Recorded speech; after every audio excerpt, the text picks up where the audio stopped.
तो कहीं ना कहीं ये सब इनके उद्देश्य थे। जैसे थियोसॉफिकल आंदोलन की बात करता हूं तो ये क्या थी, ये आप लोग लिखेंगे एक आध्यात्मिक संस्था थी, आध्यात्मिक संस्था थी। और ये दरअसल में बनी क्यों थी, आध्यात्मिक संस्था थी, बनी थी नस्ल भेद को दूर करने के लिए, नस्ल भेद को दूर करने के लिए, नस्ल भेद को दूर करना इसका उद्देश्य था, नस्ल भेद को दूर करना इसका उद्देश्य था। अच्छा एक बात सोचो, क्या भारत में नस्ल भेद था, क्या भारत में कभी नस्ल भेद था? नस्ल भेद से मतलब गोरे काले का भेद। तो आपने देखा होगा गोरे कालों का जो ये भेद है, ये सबसे ज्यादा वेस्टर्न जो देश है, जो पश्चिमी देश है उनमें, जैसे कि अमेरिका में गोरे काले की लड़ाई बहुत रही है, आज भी होती है वहाँ, तो है ना, आज भी बहुत है वहाँ गोरे काले का भेद, काले अंग्रेज गोरे अंग्रेज। तो भारत में तो कभी थी नहीं। तो ये जो थियोसॉफिकल आंदोलन हुआ, इसकी स्थापना हुई थी 1875 में। 1875 में कहाँ, न्यूयॉर्क में, न्यूयॉर्क में, न्यूयॉर्क मतलब यूएसए में इसकी स्थापना हुई। गोरे काले के भेद को खत्म करने के लिए, जो जातीय भेदभाव था उनके बीच नस्लों का, उसको खत्म करने के लिए इसकी स्थापना होती है 1875 में। कहाँ, न्यूयॉर्क में। संस्थापक कौन थे इसके, संस्थापक कौन थे इसके, बोलेंगे एक बार? बहुत बढ़िया, चलो क्या बोलेंगे? तो मैंने बोला संस्थापक, संस्थापक कौन कौन है इसके? एक तो है आपकी मैडम हेलेना ब्लावाट्स्की, और साथ में था कौन, हेनरी, कर्नल था हेनरी स्टील अलकाट, ये अमेरिका का था, और ये थी हेलेना ब्लाटवस्की रूस की। इन दोनों ने मिलकर के 1875 में ये डिसीजन किया कि हम जो ये नस्ल भेद है इसके लिए लड़ाई लड़ेंगे। ये लोग इंडिया आने की भी कोशिश करेंगे, लेकिन भारत में तो ऐसा गोरे काले वाला भेद कोई था ही नहीं। हमारे यहाँ प्यार से कल्लू कह देते हैं, ऐसा काड़ू, लेकिन इसका मतलब थोड़ी काड़ू से चिढ़ते हैं वो, नहीं, कोई नहीं चिढ़ता है ना, क्या बोलेंगे उसको, ऐसा नहीं एक दूसरे को। वहां क्या है, वहां नस्ल भेद इतना था कि वो लोग एक दूसरे के चिर प्रतिद्वंदी, एक दूसरे को मारने को तैयार है, इसको बोलते वैमनस्यता, वहां वैमनस्यता थी। तो क्या बोलते, संस्थापक मैडम हेलेना ब्लाटवस्की, स्थापना कब हुई, 1875 में हुई। कहाँ हुई, न्यूयॉर्क में हुई थी, ठीक है, कहाँ हुई, न्यूयॉर्क में। अब बात करते हैं 1879 में, ये लोग भारत में भी अपने पैर जमाने की कोशिश करते हैं इसी शाखा के प्रचार के लिए। मुंबई में कार्यालय खोला, कार्यालय खोला, ठीक है, 1879 में। और 1879 के बाद में 1886 में कहाँ, चेन्नई में कार्यालय खोला। बाद में भारत में बहुत कार्यालय खोले इन्होंने, 95 के करीब में ये लोग वाराणसी में एक्टिव होने का प्रयास करते हैं, तो अपनी शाखाओं का प्रचार कर रहे थे। लेकिन इस आंदोलन को सबसे ज्यादा भारत में जो पहचान दिलाई, थियोसॉफिकल आंदोलन को, वो पहचान दिलाई थी आपकी किसने, बोलेंगे सब लोग, एनी बेसेंट ने।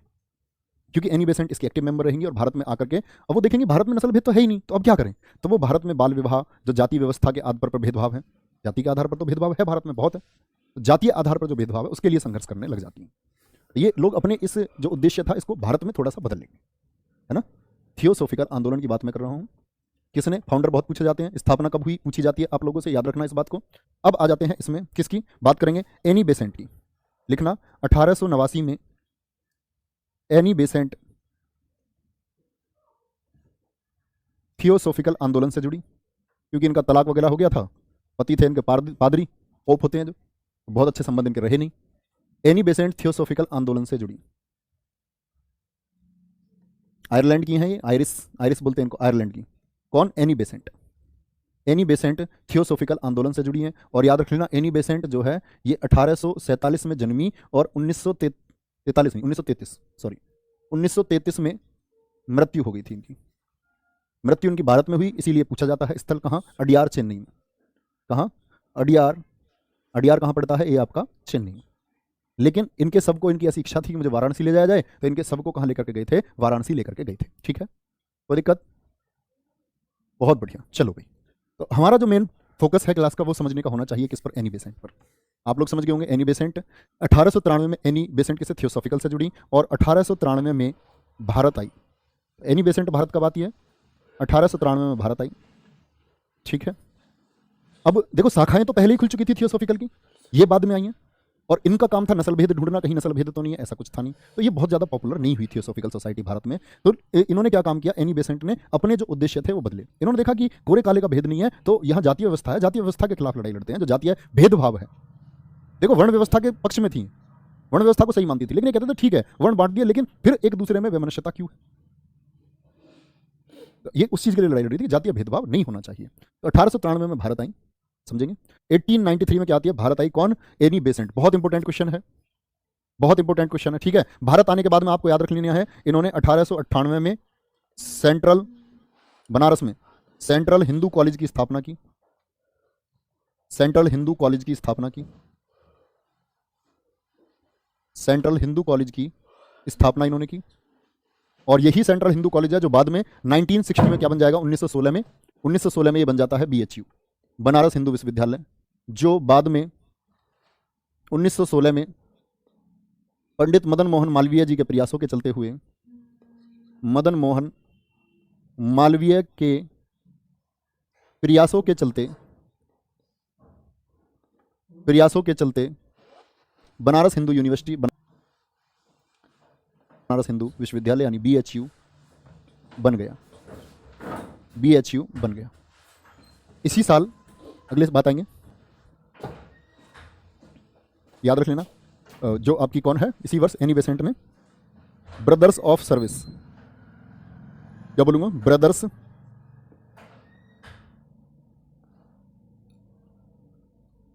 ऑफ सर्विस संस्था का गठन किया। तो कई बार एग्जाम्स में पूछा जा सकता है आप लोगों से,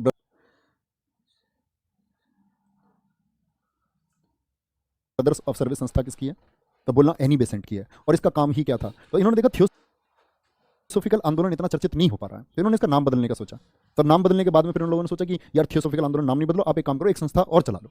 एक और संस्था चलाई, ब्रदर ऑफ सर्विस संस्था, ब्रदर ऑफ सर्विस संस्था, जिसके उद्देश्य सेम यही थे भारत में, क्या लिख लेना, बाल विवाह जैसी चीजों पर रोक के लिए, बाल विवाह, बाल विवाह, जातीय भेदभाव। ऐसा होता है ना, कभी कभी कोई चीज फ्लॉप हो जाती है तो उसे नए नाम से लॉन्च कर देते हैं, ऐसा समझो। इन्होंने ऐसा भी नहीं किया, पुरानी चीज को भी खत्म नहीं किया, बस एक संस्था और बना ली, क्या, ब्रदर्स ऑफ सर्विस संस्था का गठन किया। 1907 का वर्ष महत्वपूर्ण है। 1907 में कर्नल अलकाट की मृत्यु हुई, जो फाउंडर मेंबर था, कर्नल अलकाट की मृत्यु, अटकाट की मृत्यु।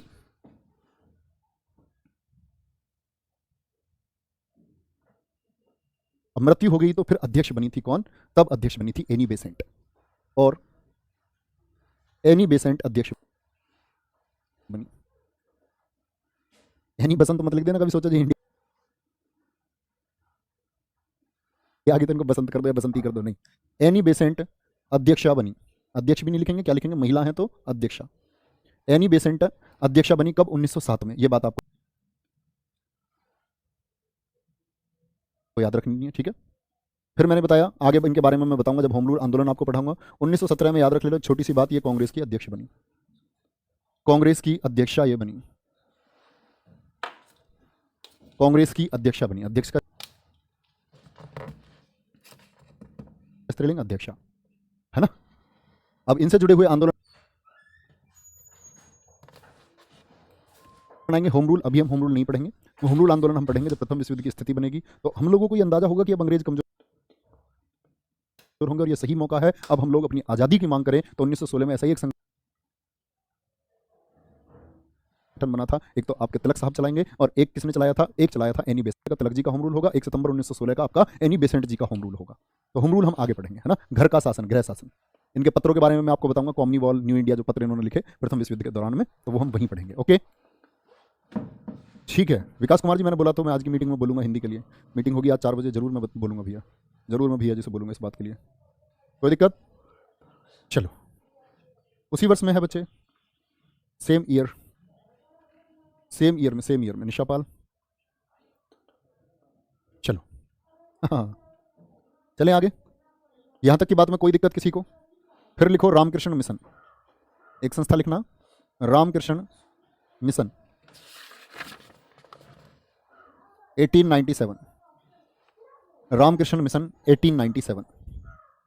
रामकृष्ण मिशन से पहले आपको जानना होगा रामकृष्ण कौन है, यहां लिखना रामकृष्ण मिशन, इससे संबंध रखता है ये रामकृष्ण परमहंस से, रामकृष्ण परमहंस से संबंध रखते हैं, रामकृष्ण परमहंस। अब बात है, ये कौन थे, ये कलकत्ता विश्वविद्यालय में एक टीचर थे, कलकत्ता विश्वविद्यालय में अध्यापक,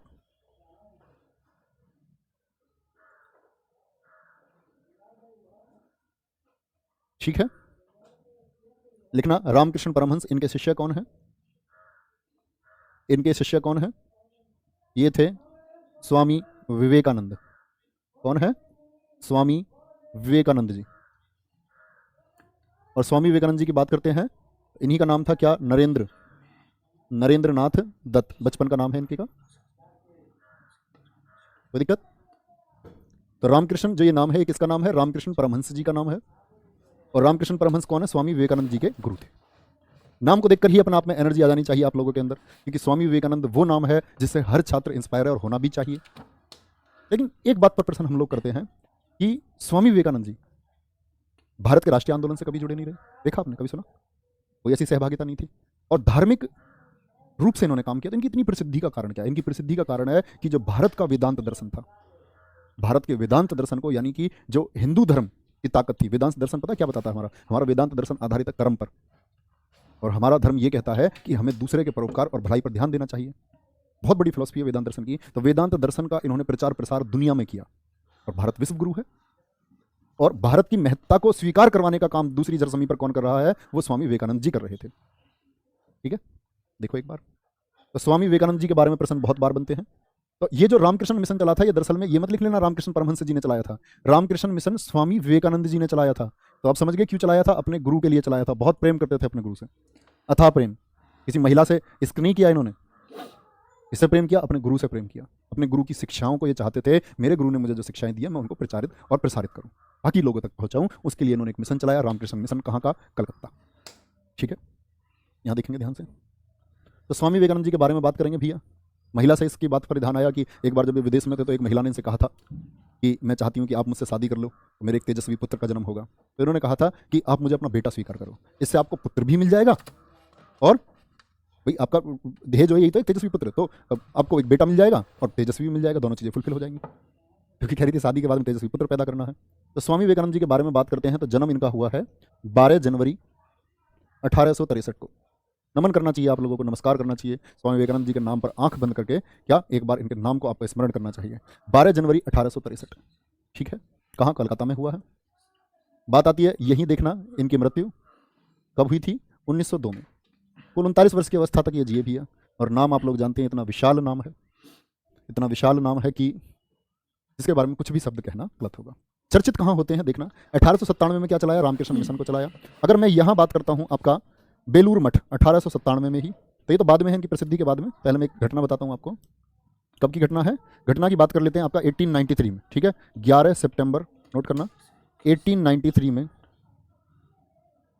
शिकागो धर्म सम्मेलन में भाग लिया। शिकागो कहाँ पड़ता है? अमेरिका में। शिकागो में विश्व धर्म सम्मेलन में भाग लिया। विश्व धर्म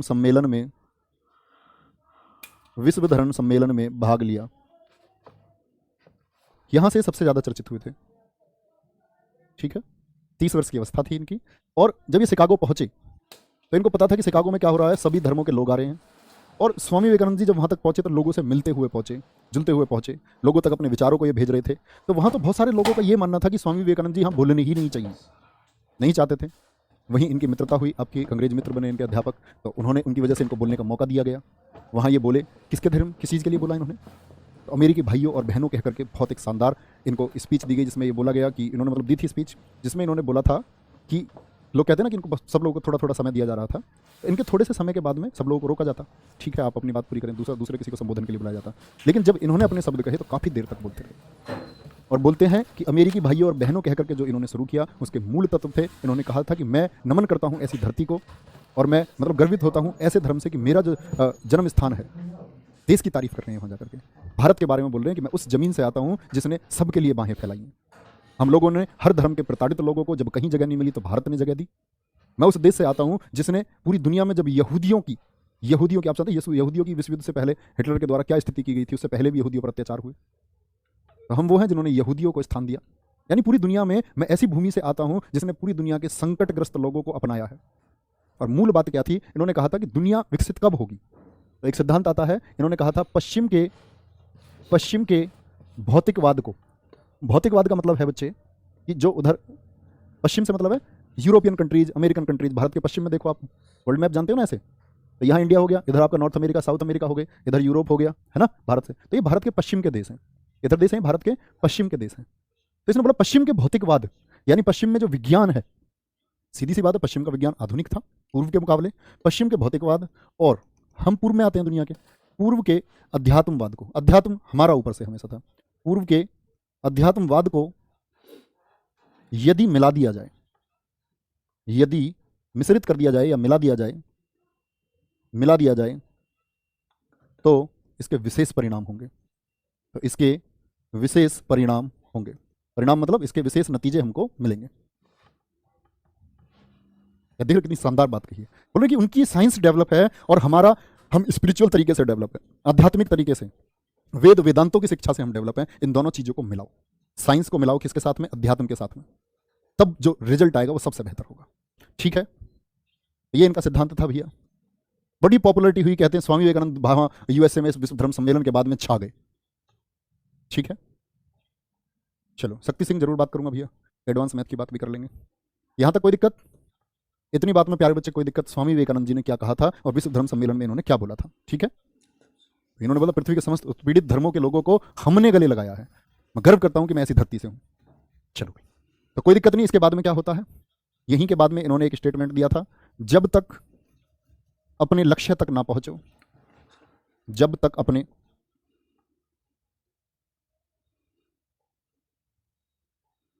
लक्ष्य तक ना पहुंचो, ये तो बोला था, मतलब थोड़ा उल्टा बोल रहा हूं मैं, बात वही है, थोड़ा सा उल्टा बोल रहा हूं मैं। जब तक, उन्होंने बोला उठो जागो, क्या बोला था, जागो उठो और तब तक मत रुको, जागो उठो और तब तक मत रुको जब तक अपने लक्ष्य तक ना पहुंच जाओ।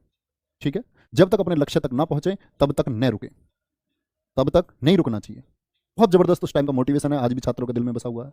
दूसरा इन्हीं का स्टेटमेंट था, दुनिया में सबसे बड़ा पापी वो है जो खुद को कमजोर समझता है।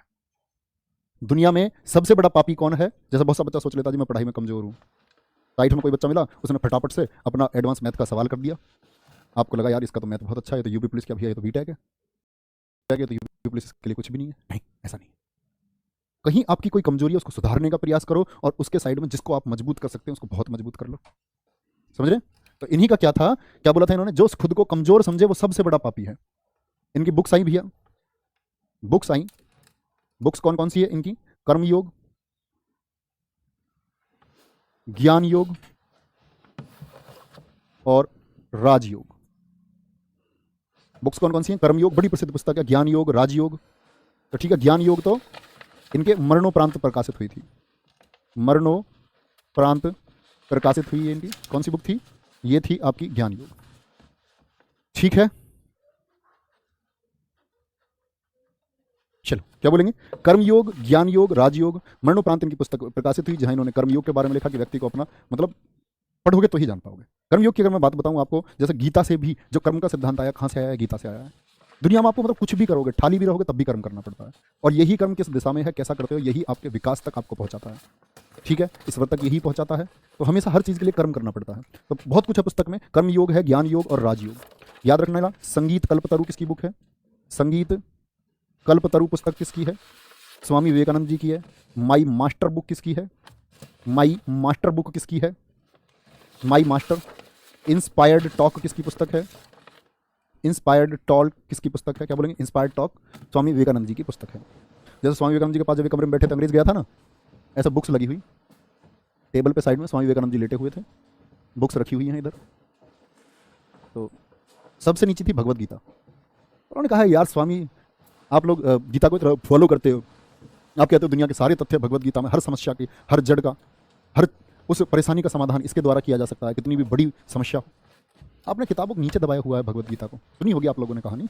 तो इन्होंने कहा था, मुस्कुराए स्वामी विवेकानंद जी, भगवत गीता को नीचे से निकाला, सारी पुस्तकें नीचे गिरी, बोले पागल, मूल तो यही था, सारी पुस्तकों की जड़ तो यही थी, देखा इसके हटते ही सब कैसे ढेर हो गई।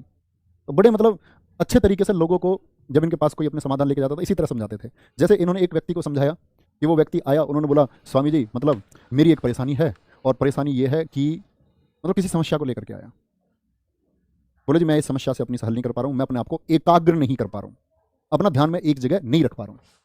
ठीक है, क्या बोलेंगे? मैं अपने ध्यान को एक जगह एकाग्र नहीं रख पा रहा हूँ। तो उसके उन्होंने बोला, कुत्ता था साथ में, उन्होंने बोला इस कुत्ते को घुमा कर लेकर के आओ और जैसे ही इसको घुमा करके लेकर के आओगे तो मैं आपको अपनी समस्या बताऊंगा। बड़ी पुरानी कहानी हमने छोटे से ने पढ़ी। तो वापस घूम के आया वो आदमी, कुत्ता भी आया, कुत्ता हाँफता हुआ आया वापस। अब कुत्ता हाँफता हुआ स्वामी विवेकानंद जी से बोले, जी मेरी समस्या बताओ, मैं एकाग्र नहीं रह पाता हूँ। आपके जैसा कोई बच्चा होगा, पूछ रहा होगा जी मैं अपना ध्यान नहीं लगा पाता हूँ। तो उन्होंने बोला यार तुम तो थके हुए से नहीं लगते, ये कुत्ता तो बड़ा हाँफ रहा है, कुत्ते की सांसें चल रही हैं तेज तेज, ऐसा क्यों?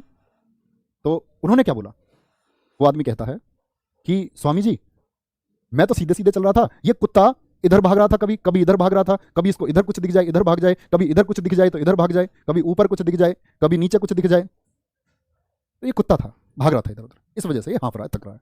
स्वामी जी ने कहा यही मूल जड़ है, आप नहीं थके, आप आराम से आए, और ये जो हताश और थका हुआ है क्योंकि इसका ध्यान क्या है, ये विचलित है। और आपका ध्यान, बात देखो कितनी गहरी बात है। आप लोग तो बात कर रहे हैं एकाग्रता की और वो बात कर रहे हैं ध्यान बटने की। इसका मतलब है कि जो एकाग्रता है ये ध्यान बटने पर ही डिपेंड है, और ध्यान बटना एकाग्रता पर डिपेंड है। ध्यान बटेगा तो एकाग्रता हट जाएगी। वो इधर उधर ध्यान रखता है, ऐसे ही आप भी करते हैं। इस बार ये वीडियो खोल ली, इस बार इसकी वीडियो खोल ली, इस बार ये किताब पलट ली, इस बार ये किताब पलट ली, अब की बार इंस्टाग्राम खोल लिया पढ़ते के बीच में, अब की बार कहाँ जाना है, अब की बार कुछ करना है। तो इससे क्या होता है, आप हाँफने लग जाएंगे। हासिल क्या होगा, कुछ नहीं। इंसान और उसके बीच का यही अंतर है कि वो नहीं हाफा। और उन्होंने बोला कि आप लोग जब आपका ध्यान बट जाता है ना, तब आप चीज़ें नहीं प्राप्त कर पाते हो। एकाग्रता का मूल नियम यही है, और यही उनके कथन थे जो मैं आपको बता रहा हूँ। याद रखोगे इतनी बातों को।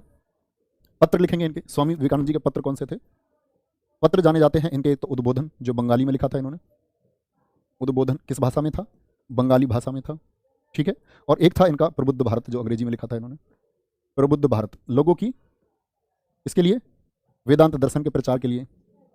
फिर बात करते हैं इनके पिताजी का नाम लिख लेना, क्योंकि जिन्होंने कुछ दिया है ना वो डिजर्व करते हैं। विश्वनाथ। माता, और ये तो बहुत बड़ा नाम है, पूछे जाते हैं, माता भुवनेश्वरी। भुवनेश्वरी।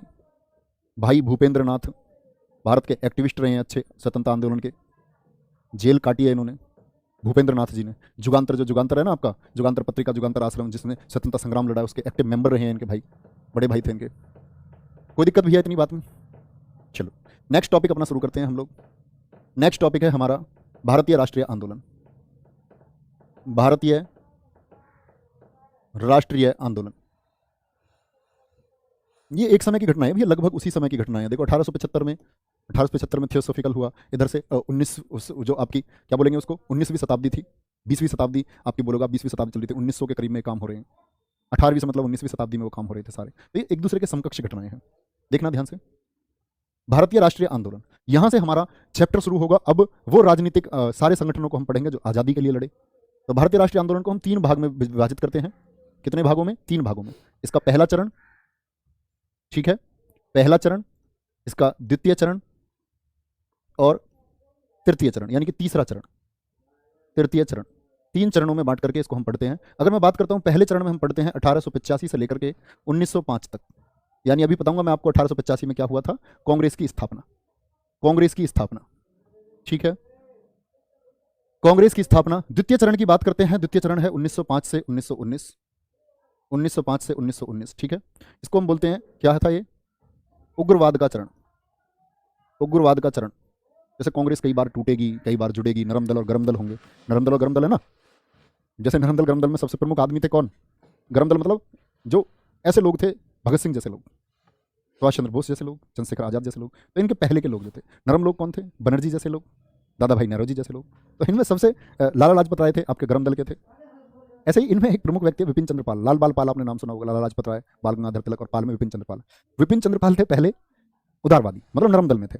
लेकिन जब उन्होंने देखा ना गरम दल वालों की पॉपुलरिटी बड़ी बढ़ रही है भारत में, तो उन्होंने गरम दल को ज्वाइन कर लिया। पुलिस ने उठाया उनको, ठीक ठाक कूटा, तो फिर से आपके नरम दल में आ गए थे, फिर से उदारपंथी हो गए थे। ये कांग्रेस के बीच के बदलाव होंगे हैं। तृतीय चरण में हम पढ़ेंगे 1919 से 1947, जिसको हम नाम देते हैं गांधी युग। क्या नाम देंगे? गांधी युग। क्या बोलेंगे? गांधी युग, ठीक है। और गांधी युग कब शुरू होगा? जब 9 जनवरी 1915 से गांधी जी आ जाएंगे। लेकिन एक्टिव कब होंगे गांधी जी? पूर्णतः 1919 में। तो 1919 से बांटेंगे। बहुत बढ़िया। ऊपर कमेंट दिखाओ जरा बच्चे का।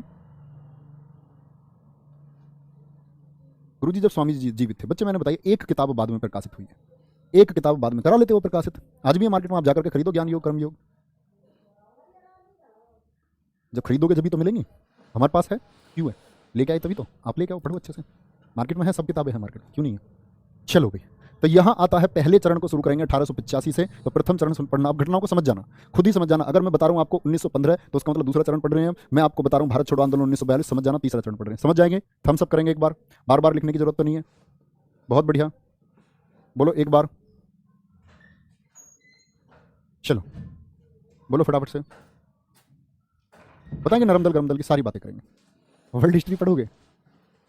चलो, स्वामी विवेकानंद जी को स्वामी की उपाधि ये खेतड़ी के महाराज ने दी थी भैया। खेतड़ी के महाराज थे, उन्होंने इनको स्वामी की उपाधि दी थी। गीता पढ़नी चाहिए, बिल्कुल पढ़नी चाहिए, समझो उसको, पढ़ना नहीं है समझना उसको, प्रैक्टिकल होकर उसको सोचो कि निजी जिंदगी में कहाँ अप्लाई होती है ये चीज़, कैसी स्थिति आपके सामने आ सकती है। स्वामी विवेकानंद जी का ये नियम था कि वो हर 2 घंटे अपना ध्यान लगाते थे, रोज 2 घंटे ध्यान लगाना उनको। कहते हैं कि जब उनके मरने का अंतिम समय आया था तब भी उन्होंने उस दिन भी ध्यान लगाया था। बहुत बढ़िया, शुरू करो भैया। इसको शुरू करेंगे हम कहाँ से? भारतीय राष्ट्रीय कांग्रेस से। भारतीय राष्ट्रीय कांग्रेस, ये हमारा टॉपिक होगा। Indian national Congress. कांग्रेस क्या है? तो कांग्रेस आप कहोगे राजनीतिक रूप से भारत की स्वाधीनता के लिए लड़ने वाला पहला संगठन है। कांग्रेस को आप बेकार नहीं कह सकते हैं। आज वाली कांग्रेस ही है क्या ये? जी हाँ जी, आज वाली कांग्रेस ही है। बेकार इस वजह से नहीं कह सकते हैं, जैसे कि आप रूस देशों के बारे में बात करते हैं कि रूस हमारा मित्र है, तो वो कांग्रेस की वजह से हमारा मित्र है आज रूस। इंदिरा गांधी जी की वजह से हमारा मित्र है रूस। तो बात है कि हमको कभी भी किसी चीज़ को गलत कहने से पहले ये समझना होगा कि उसके आधारभूत बिंदु क्या है, क्यों गलत है, क्या कांग्रेस में कमियां थी, क्या नहीं थी। ये सीखना आपको और समझना होगा किस व्यक्ति में क्या कमी थी। क्योंकि कांग्रेस से तो आपके बाल गंगाधर तिलक जैसे लोग भी जुड़े, कांग्रेस से तो गांधी जी जैसे लोग भी जुड़े, कांग्रेस से नेहरू जी जैसे लोग भी जुड़े। तो व्यक्तित्व में अंतर आएगा और मैं जो सच होगा वो कहूँगा। कई बार ऐसा होता है कि मैंने कुछ बोला है तो बच्चा कोई ऐसा बोलता है, गुरुजी आपके कहने से ये शब्द अच्छे नहीं लगते हैं, आपको एक बीच का रास्ता अपनाना चाहिए, है ना, और आपकी बातों पर ही हम क्यों विश्वास करें। मैं कहता हूँ हमेशा बिल्कुल मत करो, कोई ज़रूरत नहीं है ना। जिनको करना होगा वो करेंगे, जिनको नहीं करना होता है तो कमियां तो आज के विशेषज्ञ जो लोग हैं बड़े, इन्होंने अपना जीवन दे दिया, उनकी रिसर्च भी एक समय के बाद में बदल जाती है। लोग बोलते नहीं अब तक ये ज्ञात नहीं था। तो भारतीय राष्ट्रीय कांग्रेस की बात करते हैं। स्थापना इसकी होगी भैया, स्थापना इसकी होगी कब? 28 दिसंबर को। क्या बोलोगे? 28 दिसंबर को इसकी स्थापना हुई। और कब? 1885 में। ठीक है, किसके द्वारा की गई? संस्थापक कौन था? एक अंग्रेज था। संस्थापक कौन था? अंग्रेज था, बड़े चालू अंग्रेज। कौन था? अंग्रेज लिख रहा हूं मैं, नाम ही लिख दूंगा तो भी पता चल जाएगा। अंग्रेज था A.O. Hume, Allan Octavian Hume. Allan Octavian Hume एक ICS अधिकारी था। ICS अधिकारी से मतलब इंडियन सिविल सर्विसेज में जैसे आज IAS होते हैं तब ICS होते थे। ICS अधिकारी था, रिटायर्ड ICS अधिकारी A.O. ह्यूम।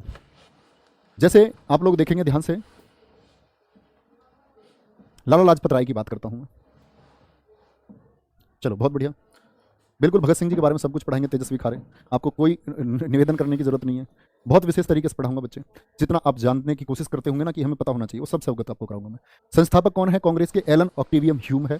किसके टाइम पर हुई थी? डफरिन के समय पर हुई थी। क्या बोलोगे? डफरिन के समय पर हुई थी। डफरिन वायसराय था आपका, कब से कब तक? 1884 से लेकर के 88। डफरिन के समय पर कौन था आपका? लिख लेना, अगर नहीं याद रहे तो ऐसे लिख लेना, वायसराय, अभी पता चले बाद में सोचते रहो डफरिन कौन है। तो वायसराय कौन था? डफरिन था। इसके टाइम पे हुई। एलन ऑक्टिवियम ह्यूम, जिसको हम A.O. ह्यूम के नाम से जानते हैं। और एकदम से कांग्रेस नहीं बन गई। 1884 में एक संगठन बना था, 1884 में INU। 1884 में क्या बना था? 1884 में INU, क्या बोलोगे? Indian national union. Indian national union की स्थापना ये भी A.O. ह्यूम ने ही की थी। यही A.O. ह्यूम ने जो INU बनाया था, यही बन गया था INC। भारतीय राष्ट्रीय कांग्रेस को हम क्या कह सकते हैं? INC, Indian national Congress. क्या बोलते हैं? Indian national Congress. मतलब अगले साल ही ये इंडियन नेशनल कांग्रेस बन गया था। कोई दिक्कत? कोई भी दिक्कत नहीं है। तो यहां आप लोग एक बात देखोगे, एक सिद्धांत मैं आपको बताने जा रहा हूं बच्चे, ध्यान से समझना। लाला लाजपत राय जी ने, तो यहां कांग्रेस के बारे में आप कुछ समझ पाओगे। लाला लाजपत राय, लाला लाजपत राय ने, लाला लाजपत राय ने अपने पत्र यंग इंडिया में, अपने पत्र यंग इंडिया में सेफ्टी वॉल्व का सिद्धांत पेश किया। सेफ्टी वॉल्व का सिद्धांत दिया। एक बच्चे कभी ये मत सोचना कि यंग इंडिया महात्मा गांधी जी का है, सिर्फ यंग इंडिया महात्मा गांधी जी का भी था, यंग इंडिया लाला लाजपत राय जी का भी था। सेफ्टी वॉल का सिद्धांत प्रस्तुत किया, मतलब लिखा उसमें, और कांग्रेस की आलोचना की। क्या की? तो ये सेफ्टी वॉल्व सिद्धांत क्या है, सेफ्टी वॉल्व सिद्धांत क्या है? तो इन्होंने कांग्रेस की आलोचना किस तरह की कि ये अंग्रेज जो है ना, देखो 1857 में क्या हुई, क्रांति हुई, 1857 की क्रांति हुई तो लोग अंग्रेजों के खिलाफ हुए। तो ऐसे समझो, ये कौन है? ये अंग्रेज हैं और ये है जनता। जनता को किससे भिड़ना पड़ रहा था? सीधे अंग्रेजों से। जनता को किससे भिड़ना पड़ता था? सीधे अंग्रेजों से। लेकिन अंग्रेजों ने अपने आप तक इस सीधे प्रभाव को पहुंचने के लिए किसका गठन कर दिया? कांग्रेस का गठन कर दिया, ताकि जनता को यह उम्मीद रहे कि हमारी भी एक संस्था है और हम पहुंचेंगे उस संस्था तक, और वो संस्था बात करेगी किससे? अंग्रेजों से। तो इसका मतलब था अपने लिए सेफ्टी कर ली अंग्रेजों ने। जो भारतीय असंतोष और जो इनके खिलाफत थी उसको रोकने का काम किया अंग्रेजों ने, और चाल चली और कांग्रेस का गठन करवाया। और इसमें प्रमुख भागीदारी किसकी रही? ए.ओ. ह्यूम की, जो एक रिटायर्ड आईसीएस अधिकारी था। तो समझ रहे हो सेफ्टी वॉल्व का सिद्धांत और कांग्रेस के बारे में क्या इनका मत था, लाला लाजपत राय जी का। और सच्चाई भी यही थी उस समय। कांग्रेस अंग्रेजों ने इसीलिए गठन किया कांग्रेस का, ताकि भारतीय जो असंतोष है, जो नाराजगी है, वो सीधे रूप पर इनको प्रभावित ना कर पाए। ए.ओ. ह्यूम की बात करते हैं। ये ए.ओ. ह्यूम था, 1857 में भी था ये। 1857 में इटावा है, इटावा का गवर्नर था, छोटे से क्षेत्र को संभाल रहा था, जिम्मेदारी मिली हुई थी ईस्ट इंडिया कंपनी की तरफ से। कलेक्टर था वहाँ इटावा में, गवर्नर लिख रहा हूँ, सॉरी, गवर्नर नहीं, कलेक्टर। क्या बोलोगे? कलेक्टर। इटावा में कलेक्टर था, अधिकारी था। और 1857 क्रांति में लोगों ने इसको ऐसा घेरा था, ये साड़ी पहन के भागा था अपनी जान बचाने के लिए। उधर से जब लोगों ने घेर लिया था कि भाई इसको मारेंगे, ए.ओ. ह्यूम को, ये बड़ा लोगों को परेशान करता था, तब तो दंगे छिड़ रहे थे हर जगह, तो इसको साड़ी पहन के भागना पड़ा था। बाबा रामदेव याद है? नहीं याद है? लाला लाजपत राय ने अपने पत्र यंग इंडिया में सेफ्टी वॉल का सिद्धांत तो पूछा जाता है। सेफ्टी वॉल का सिद्धांत आप लोग समझ गए होंगे ये क्या है ना? और इसी ए.ओ. ह्यूम को हम लोग क्या बोलते हैं? ये साधु बना। कहाँ इसको बोलते हैं? Hermit of Shimla. हर्मिट मतलब साधु। शिमला का साधु किसको कहते हैं? हर्मिट ऑफ शिमला किसको कहा जाता है? हर्मिट ऑफ शिमला के नाम से किसको जाना जाता है? हर्मिट ऑफ शिमला के नाम से किसको जाना जाता है? तो क्या बोलोगे? ए.ओ. ह्यूम को जाना जाता है। कोई दिक्कत? इटावा से हम हैं सर जी। बिल्कुल, बहुत बढ़िया, ठीक है। तो यंग इंडिया जो पत्र था, इसमें लाला लाजपत राय ने इसको पेश किया। एक आपका संगठन था 1884 का इंडियन नेशनल यूनियन, जिसकी स्थापना ए.ओ. ह्यूम द्वारा की गई। ठीक है भैया, और याद रख लेना इसी बात को, जो जीवनी थी, लिखना, ए.ओ. ह्यूम की जीवनी किसने लिखी थी? ये लिखी थी विलियम बैडरबर्न ने। विलियम बैडरबर्न। ये कांग्रेस का अध्यक्ष भी बनेगा। मैं आपको बताऊंगा कांग्रेस के कुल अंग्रेज अध्यक्ष रहे हैं चार ऐसे अंग्रेज हैं जो कांग्रेस के अध्यक्ष रह चुके हैं, जिनमें से विलियम बैडरबर्न भी एक अध्यक्ष था कांग्रेस का। इसने जीवनी लिखी थी ए.ओ. ह्यूम की, और इसी जीवनी पर आधार मानते हुए लाला लाजपत राय ने लिखा था, क्योंकि वो समझ गए थे क्या मनसा है, क्योंकि बैडरबर्न जानता था ह्यूम को इसकी क्या मनसा थी, तब ये सिद्धांत लिखा गया था। ओके, तो कल भैया, कल की क्लास में हम लोग पढ़ेंगे कांग्रेस के अधिवेशन की, कांग्रेस कैसे बनी, अपने 72 लोग इसने कहाँ से जुटाए थे वो पहले। तो वो 72 लोग पहले थे जो थियोसॉफिकल सोसाइटी के मेंबर्स थे, और थियोसॉफिकल सोसाइटी के द्वारा ही एक कांग्रेस, थियोसॉफिकल चल रहा था ना 1875, उसके ही सदस्य हैं जो 72 लोग मिलकर के, कितने, कांग्रेस का गठन होगा तो कितने लोगों से होगा? 72 लोगों से। और पहले अधिवेशन में यही 72 लोग आएंगे आपके, पहले अधिवेशन में यही 72 लोग आएंगे, और यही 72 लोग कहाँ बैठेंगे? मुंबई के गोकुलदास, जो आपका तेजपाल गोकुलदास संस्कृत महाविद्यालय होगा, और कांग्रेस के अधिवेशन हमें कल की क्लास में खत्म करने होंगे। अधिवेशन में बहुत सारी बातें जान जाओगे बच्चे, किस अधिवेशन में क्या हुआ, वो क्यों हुआ था, बहुत इंपॉर्टेंट।